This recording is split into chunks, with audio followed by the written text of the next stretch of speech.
Friends, ನಮಸ್ಕಾರ ರೀ. ಎಲ್ಲರಿಗೂ ರಮ್ಯಾ ಮನೆ ಅಡುಗೆ ಚಾನಲ್ಗೆ ಸ್ವಾಗತ. ಈ ವಿಡಿಯೋದಲ್ಲಿ ರಕ್ಷಾಬಂಧನಕ್ಕೆ ಒಂದು ಇನ್ಸ್ಟಂಟ್ ಆಗಿ ತುಂಬ ಸಾಫ್ಟ್ ಆದ ಹಾಗೆ ತುಂಬ ರುಚಿಕರವಾದಂಥ ಸ್ವೀಟ್ನ ಹೇಗೆ ಮಾಡ್ಕೋದಂತ ಹೇಳಿ ನೋಡೋಣ. ಅದಕ್ಕಿಂತ ಮುಂಚೆ ಇನ್ನೂ ಚಾನಲ್ಗೆ ಯಾರು ಸಬ್ಸ್ಕ್ರೈಬ್ ಮಾಡಿಲ್ಲ ದಯವಿಟ್ಟು ಚಾನಲ್ನ ಸಬ್ಸ್ಕ್ರೈಬ್ ಮಾಡಿಕೊಂಡು ವಿಡಿಯೋ ನೋಡಿ.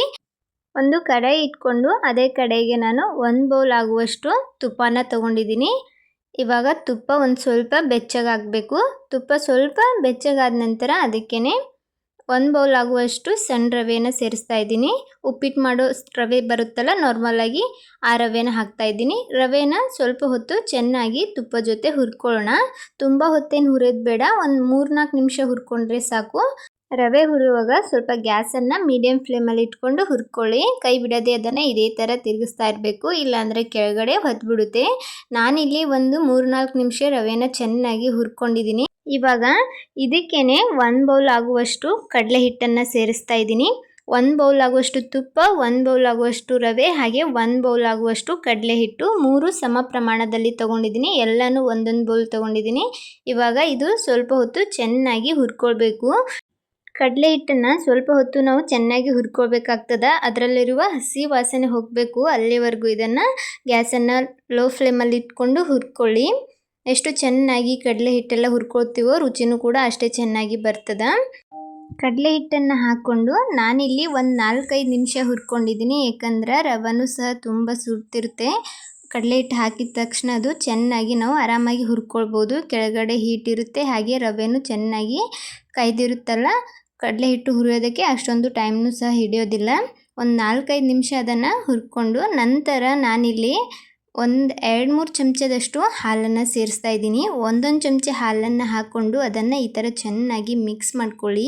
ಹೀಗೆ ಹಾಲನ್ನು ಹಾಕೋದ್ರಿಂದ ಬರ್ಫಿಯಲ್ಲಿ ಸ್ವಲ್ಪ ಕಾಳಾಗಿ ಬರುತ್ತೆ, ತಿನ್ನೋದಕ್ಕೂ ಕೂಡ ತುಂಬ ಚೆನ್ನಾಗಿರ್ತದೆ. ಅದಕ್ಕೋಸ್ಕರ ನಾನಿಲ್ಲಿ ಒಂದೊಂದು ಚಮಚ ಹಾಲನ್ನು ಹಾಕ್ಕೊಂಡು ಚೆನ್ನಾಗಿ ಈ ಥರ ಮಿಕ್ಸ್ ಮಾಡ್ಕೊಂಡಿದ್ದೀನಿ. ನೋಡ್ಬೋದು, ನೋಡ್ತಿದ್ರೇ ಗೊತ್ತಾಗ್ತಿದೆ ಇದು ಎಷ್ಟು ಹರಳಾಗಿ ಆಗ್ತಿದೆ ಅಂಥೇಳಿ. ಇಷ್ಟಾದರೆ ಸಾಕು. ಇವಾಗ ಒಂದು ಸ್ವಲ್ಪ ಇದನ್ನು ಚೆನ್ನಾಗಿ ಈ ಥರ ಮಿಕ್ಸ್ ಮಾಡಿಕೊಂಡು ಗ್ಯಾಸ್ನ ಆಫ್ ಮಾಡ್ಕೊಳ್ಳೋಣ. ಗ್ಯಾಸ್ನ ಆಫ್ ಮಾಡಿಬಿಟ್ಟು ನಾನಿಲ್ಲಿ ಒಂದು ಅರ್ಧ ಬೌಲ್ ಆಗುವಷ್ಟು ಮಿಲ್ಕ್ ಪೌಡ್ರನ್ನ ತೊಗೊಂಡಿದ್ದೀನಿ.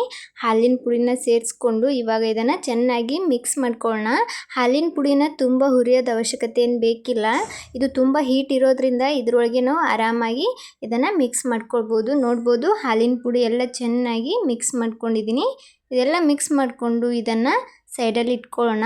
ಇದನ್ನು ಸೈಡಲ್ಲಿ ಇಟ್ಬಿಟ್ಟು ಈ ಕಡೆ ಇನ್ನೊಂದು ಕಡಾಯಿ ಇಟ್ಕೊಂಡು ಅದಕ್ಕೆ 2 ಬೌಲ್ ಆಗುವಷ್ಟು ಸಕ್ಕರೆಯನ್ನು ಹಾಕ್ತಾಯಿದ್ದೀನಿ. ನಾನಿಲ್ಲಿ 1 ಬೌಲ್ ಆಗುವಷ್ಟು ರವೆ, 1 ಬೌಲ್ ಆಗುವಷ್ಟು ಕಡಲೆ ಹಿಟ್ಟು ತೊಗೊಂಡಿದ್ದೆ. ಅದಕ್ಕೋಸ್ಕರ 2 ಬೌಲ್ನಷ್ಟು ಸಕ್ಕರೆ ಹಾಕ್ಕೊಂಡು ಅದಕ್ಕೇ 1 ಬೌಲ್ ಆಗುವಷ್ಟು ನೀರನ್ನು ಸೇರಿಸ್ಕೊಂಡಿದ್ದೀನಿ.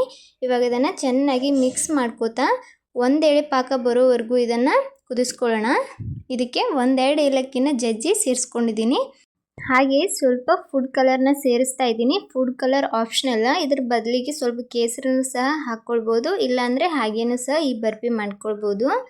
ಇವಾಗ ನೋಡ್ಬೋದು 1 ಎಳೆ ಪಾಕ ಬಂದಿದೆ. ತುಂಬ ಗಟ್ಟಿ ಪಾಕ ತೊಳಕ್ಕೆ ಹೋಗಬೇಡಿ, ಜಸ್ಟ್ 1 ಎಳೆ ಪಾಕ ಇದ್ದರೆ ಸಾಕು. ಇವಾಗ ಏನು ಮೊದಲಿಗೆ ನಾವು ಇಟ್ಟಿದ್ವಿ ಅದ್ರ ಜೊತೆ ಮಿಕ್ಸ್ ಮಾಡ್ಕೊಳ್ಳೋಣ. ಗ್ಯಾಸ್ ಏನು ಆನ್ ಮಾಡ್ಕೊಂಡಿಲ್ಲ, ಹಾಗೆಯೇ ಇದು ಮಿಕ್ಸ್ ಮಾಡ್ತಾ ಇದ್ದೀನಿ. ಸ್ವಲ್ಪ ಹಾಕ್ಕೊಂಡು ಚೆನ್ನಾಗಿ ಮಿಕ್ಸ್ ಮಾಡ್ಕೊಳ್ಳಿ. ಎರಡು ತುಂಬ ಬಿಸಿಯಾಗೇ ಇರುತ್ತೆ.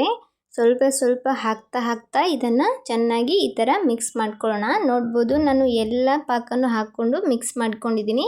ಈ ಕಡೆ ಒಂದು ಪ್ಲೇಟಿಗೆ ಸ್ವಲ್ಪ ತುಪ್ಪನೂ ಸವರಿ ಇಟ್ಕೊಂಡಿದ್ದೆ. ರೆಡಿಯಾಗಿರುವಂಥ ಈ ಸ್ವೀಟನ್ನು ಒಂದು ಪ್ಲೇಟ್ಗೆ ಹಾಕ್ಕೊಂಡಿದ್ದೀನಿ. ತುಪ್ಪ ಸವರಿರೋ ಪ್ಲೇಟಿಗೆ ಹಾಕ್ಕೊಂಡು ಅದನ್ನು ಈ ಥರ ಚೆನ್ನಾಗಿ ಪ್ಲೇನಾಗಿ ಮಾಡ್ಕೊಳ್ಬೇಕು. ಮಾಡ್ಕೊಂಡ್ಬಿಟ್ಟು ಲಾಸ್ಟಲ್ಲಿ ಒಂದು ಸ್ವಲ್ಪ ಡ್ರೈ ಫ್ರೂಟ್ಸನ್ನು ಹಾಕ್ಕೊಳ್ಬೋದು. ನಾನಿಲ್ಲಿ ಸ್ವಲ್ಪ ಪಿಸ್ತಾ ಹಾಗೆ ಒಂದು ಸ್ವಲ್ಪ ವಾಟರ್ ಮೆಲನ್ ಸೀಡ್ಸನ್ನು ಹಾಕ್ತಾಯಿದ್ದೀನಿ. ನಿಮ್ಮ ಹತ್ರ ಯಾವ ಡ್ರೈ ಫ್ರೂಟ್ಸ್ ಇರುತ್ತೋ ಅದನ್ನು ಹಾಕ್ಕೊಳ್ಬೋದು. ಇವಾಗ ಇದನ್ನು ಒಂದು 2 ಗಂಟೆ ಸೆಟ್ ಆಗ್ಲಿಕ್ಕೆ ಬಿಡಬೇಕಾಗ್ತದೆ. ಸ್ವಲ್ಪ ಬಿಸಿ ಇರುವಾಗಲೇ ಇದನ್ನು ಕಟ್ ಮಾಡ್ಕೊಳ್ಳೋಣ. ಇವಾಗ ಸ್ವಲ್ಪ ಬಿಸಿ ಇದೆ, ಇದು ಕೈಗೆ ಮುಟ್ಟುವಷ್ಟು ಬಿಸಿ ಇದೆ. ಇವಾಗಲೇ ಇದನ್ನು ಸ್ವಲ್ಪ ಈ ಥರ ಕಟ್ ಮಾಡಿಟ್ಕೊಳ್ಳೋಣ. ಇದು ಸೆಟ್ ಆಗ್ಲಿಕ್ಕೆ ಮಿನಿಮಮ್ 2 ಗಂಟೆ ಆದರೂ ಬೇಕಾಗ್ತದೆ. 2 ಗಂಟೆ ನಂತರ ಇದು ತಾನಾಗೆ ಸೆಟ್ ಆಗ್ತದೆ. ನಿಮಗೆ ಬೇಕಾದ ಶೇಪಲ್ಲಿ ಇದನ್ನು ಕಟ್ ಮಾಡ್ಕೊಳ್ಬೋದು. ನಾನಿಲ್ಲಿ ಸ್ಕ್ವೇರ್ ಶೇಪಲ್ಲಿ ಕಟ್ ಮಾಡ್ತಾ ಇದ್ದೀನಿ. ನೋಡ್ಬೋದು ಇಲ್ಲಿ ಸ್ವೀಟ್ ಎಷ್ಟು ಸಾಫ್ಟಾಗಿ ಬಂದಿದೆ ಅಂಥೇಳಿ. ನಾವು ಕರೆಕ್ಟಾಗಿ ಪಾಕ ತೊಗೊಂಡು ಮಾಡಿದ್ರೆ ಇಷ್ಟೇ ಸಾಫ್ಟಾಗಿ ನಾವು ಸ್ವೀಟನ್ನು ಮಾಡ್ಕೊಳ್ಬೋದು. ತುಂಬ ಎಳಕು ಪಾಕನೂ ತೊಗೋಬಾರ್ದು, ಹಾಗೆ ಗಟ್ಟಿ ಪಾಕನೂ ಸಹ ತೊಗೋಬಾರ್ದು. ಒಂದೆಳೆ ಪಾಕ ಇದ್ದರೆ ಸಾಕು, ಇಷ್ಟು ಸಾಫ್ಟ್ ಆದಂಥ ಸ್ವೀಟ್ನ ರೆಡಿ ಮಾಡ್ಕೊಳ್ಬೋದು. ನೋಡಿ ಎಷ್ಟು ಸಾಫ್ಟಾಗಿ ಬಂದಿದೆ ಅಂಥೇಳಿ. ರಕ್ಷಾಬಂಧನಕ್ಕೆ ನೀವು ಸಹ ಇದನ್ನು ಟ್ರೈ ಮಾಡಿಬಿಟ್ಟು ಹೇಗೆ ಬಂದಿತ್ತು ಅಂತ ಹೇಳಿ ಕಮೆಂಟ್ ಮಾಡೋದು ಮಾತ್ರ ಮರಿಬೇಡಿ. ಇದೇ ಥರದ ಇನ್ನಷ್ಟು ಸಿಂಪಲ್ ರೆಸಿಪಿಗೋಸ್ಕರ ರಮ್ಯಾ ಮನೆ ಅಡುಗೆ ಚಾನಲನ್ನು ಸಬ್ಸ್ಕ್ರೈಬ್ ಮಾಡ್ಕೊಳ್ಳಿ. ವಿಡಿಯೋ ನೋಡುತ್ತಿರುವವರಿಗೆಲ್ಲ ಧನ್ಯವಾದಗಳು.